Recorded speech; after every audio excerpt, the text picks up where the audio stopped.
দর্শক, এই মুহূর্তে রয়েছি রাজধানী ঢাকার ফার্মগেট এলাকায়।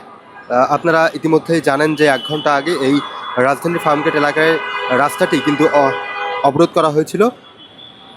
তেজগাঁ কলেজের উচ্চ মাধ্যমিক শিক্ষার্থীরা কিন্তু রাস্তাটি অবরোধ করেছিলেন। তাদের সহপাঠী নিহত হওয়ার ঘটনায় কিন্তু তারা আসলে এই রাস্তাটি অবরোধ করেছিল, কিন্তু পরবর্তীতে তাদেরকে অনুরোধ করা হলে তারা কিন্তু রাস্তাটি আসলে ছেড়ে দেন। এবং আমরা এই মুহূর্তে দেখতে পাচ্ছি রাজধানী ঢাকার যে ফার্মগেট যে রাস্তাটি রয়েছে সেটি কিন্তু সচল রয়েছে।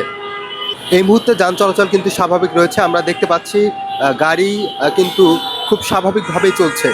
কোনো ধরনের জাম বা কোনো ধরনের ত্রুটি কিন্তু এই মুহূর্তে লক্ষ্য করা যাচ্ছে না। দর্শক, এই ছিল রাজধানী ঢাকার ফার্মগেটের এখন সর্বশেষ পরিস্থিতি।